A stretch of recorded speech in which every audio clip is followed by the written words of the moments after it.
নমস্কার বন্ধুরা, পাঁচমিশালি রান্নাঘরের তরফ থেকে আজকে আমি নিয়ে এসেছি বিনা মশলায় বেগুন পেঁয়াজকলি দিয়ে বাছা মাছের তেল ঝাল। কম ঝাল মশলা দিয়ে রান্না বলে এটা আপনাদের স্বাস্থ্যের পক্ষেও খুব উপকারী। ঝাল মশলা কম থাকলেও এটা কিন্তু স্বাদে অসাধারণ হয়। আমার পদ্ধতিতে আপনারা বাড়িতে এটা বানিয়ে দেখবেন, গরম ভাতের সাথে এটা জাস্ট অসাধারণ লাগে। যদি রেসিপিটি আপনাদের ভালো লাগে তাহলে প্লিজ আমার চ্যানেলটিকে সাবস্ক্রাইব করবেন আর পাশে থাকা বেল আইকনটিতে ক্লিক করে অল অপশনটি ক্লিক করতে ভুলবেন না যেন বন্ধুরা।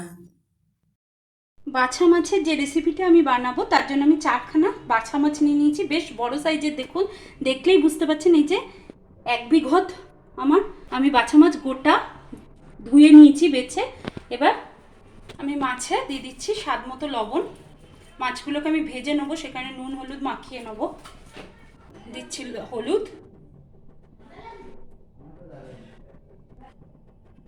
দিচ্ছি অল্প একটু লঙ্কা গুঁড়ো। দেখুন, এবার আমি হাত দিয়ে ভালো করে এই নুন হলুদ আর লঙ্কা গুঁড়োকে গায়ে ভালো করে মাখিয়ে নিচ্ছি। আপনারা চাইলে এখানে চেরাও দিতে পারেন, কিন্তু এতে বাছা মাছ খুবই নরম মাছ, এর ভেতরে আপনা থেকেই ঢুকে যাবে। আর রসে যখন ঝোলে ফুটবে তখন আপনা থেকেই এর ভেতরে ঝোলের স্বাদ ঢুকে যায়।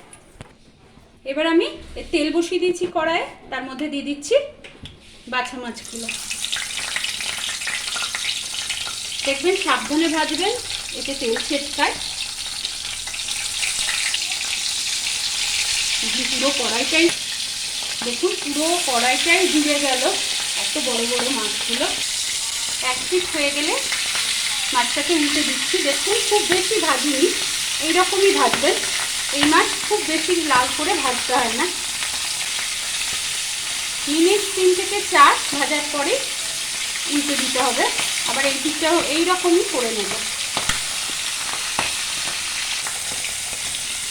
ঠিক আছে, আমি বন্ধুরা 3টে শোলে বেগুন নিয়ে নিয়েছি। সরু সরু যে বেগুনগুলো হয় সেগুলোকে এরকম 4 ফালি করে কেটে নিয়েছি। এইভাবে কেটে নিয়ে আর নিয়ে নিয়েছি এখানে আমি 5টা 6টা মতো পেঁয়াজ কলিকে এরকম কেটে নিয়েছি। খুব কম তেল মশলায় জিনিসটা হয়। এই মাছটা সাধারণত এরকম সরু বেগুন দিয়ে করার চেষ্টা করবেন, টেস্ট বেশি ভালো আসে। মাছগুলো ভাজা হয়ে গেছে বন্ধুরা, আমি তুলে রাখছি। এরকম একটা জায়গা নিয়ে নিয়েছি, তাতে তুলে নিচ্ছি। প্রথমে কতটা তেল দিয়েছিলাম আর কতটা হয়ে গেল দেখুন, মাছের গা থেকে তেল বেরিয়ে এসেছে। এই দেখুন, এখান থেকে তেল আমি কমিয়ে রাখবো, কারণ এতটা তেল আমার লাগবে না রান্নাটাতে। তেল কিছুটা কমিয়ে নিয়েছি। এবার এর মধ্যে আমি দিয়ে দিচ্ছি বেগুনগুলো। এতে দিয়ে দিচ্ছি হলুদ গুঁড়ো পরিমাণ মতো, লঙ্কা গুঁড়ো অল্প একটু, আর দিচ্ছি অল্প একটু লবণ। বেগুন খুব তাড়াতাড়ি ভাজা হয়ে যায়। দেখুন, রান্নাটা খুবই তাড়াতাড়ি হয়। মাছও যত তাড়াতাড়ি ভাজা হয় বেগুনও তত তাড়াতাড়ি ভাজা হয়ে যাবে। হতে দিলাম, একটু ঢাকা দিয়ে হতে দিচ্ছি। দেখুন বন্ধুরা, বেগুন ভাজা ভাজা হয়ে গেছে। এই সময় আমি এই বেগুনের সাথে দিয়ে দিলাম পেঁয়াজ কলি। পেঁয়াজ কলিগুলো হালকা নেড়ে নেবো।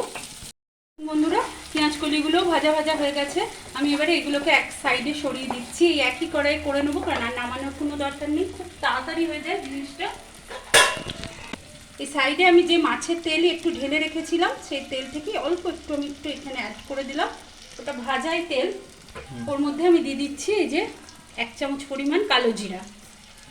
এই কালো জিরাটাকে একটু নেড়ে নিচ্ছি। এর মধ্যেই দিয়ে দিচ্ছি আমি হলুদটা। হলুদের কাঁচা গন্ধটা এতে চলে যাবে সেই কারণে, কারণ এতে আর কোনো মশলা পড়ে না। সেই কারণে এর মধ্যে অল্প একটু হলুদ গুঁড়ো দিয়ে দিলাম।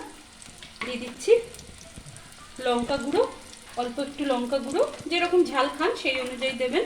কাঁচা লঙ্কাও দিতে পারেন, আমি এখানে লঙ্কা গুঁড়ো দিয়েছি। এটাকে আমি একটুখানি নেড়ে নিয়ে এর মধ্যে দিয়ে দেবো জল। এর মধ্যে দিয়ে দিচ্ছি পরিমাণ মতো, খুব বেশি জল হবে না, লাগবে না এতে। মাছগুলো রান্নার মতো অল্প একটু টাইম ফোটাবো তো, সেই কারণে সেই মতো দিয়ে দিচ্ছি জল। দিচ্ছি স্বাদ মতো লবণ। আগে আমি বেগুনটা ভেজেছিলাম নুন দিয়ে, মাছেও নুন আছে, সেই বুঝে লবণ দেবেন। এতে আপনারা সবজির যে আসল গন্ধ সেগুলো ফ্লেভারগুলো পাবেন, কিন্তু এখন আমরা এতই মশলাপাতি খাই যে মশলার গন্ধটাই স্পেশাল হয়ে ওঠে, সবজির গন্ধ ডুবে যায় ওর মধ্যে। কিন্তু এটা রান্না করলে আপনারা সবজির গন্ধও পাবেন, যেহেতু কালো জিরে ছাড়া আর কোনো মশলাই এতে পড়েনি, দেখতে পেলেন।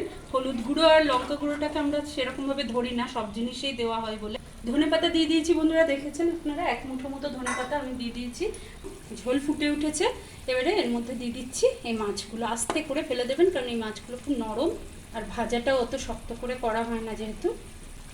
একটা পিঠ একটু ফুটতে দেবো, তারপর আবার উল্টে দেবো। 1-1.5 মিনিট মতো ফুটে গেছে, এবার আমি উল্টে দিচ্ছি সব মাছগুলোকে, যাতে অন্য পিঠটাতেও রস ঢুকে যায়। সব মাছগুলোকে উল্টে দিয়েছি বন্ধুরা, ফুটিয়ে নিয়েছি, ব্যাস আমার রান্না হয়ে গেছে। এবার আমি পরিবেশন করে দেখাচ্ছি। দেখুন বন্ধুরা, আমি সার্ভ করে দিয়েছি বেগুন পেঁয়াজ কলি দিয়ে বাছা মাছের ঝাল। এটা একদম নর্মাল রান্না, কম মশলা দিপাতি এবং কালো জিরে ফোড়ন দিয়ে এই বাছা মাছের ঝোল। আপনাদের কেমন লাগলো আমাকে অবশ্যই কমেন্টে জানাবেন, আর যদি ভালো লাগে তাহলে প্লিজ আমার চ্যানেলটিকে সাবস্ক্রাইব করার অনুরোধ রইল। নতুন বন্ধুদের আমার চ্যানেলে স্বাগতম, পুরনো বন্ধুদের পাশে থাকার জন্য অনেক অনেক ধন্যবাদ। সুস্থ থাকুন, ভালো থাকুন, আনন্দে থাকুন, দেখতে থাকুন পাঁচমিশালি রান্নাঘর।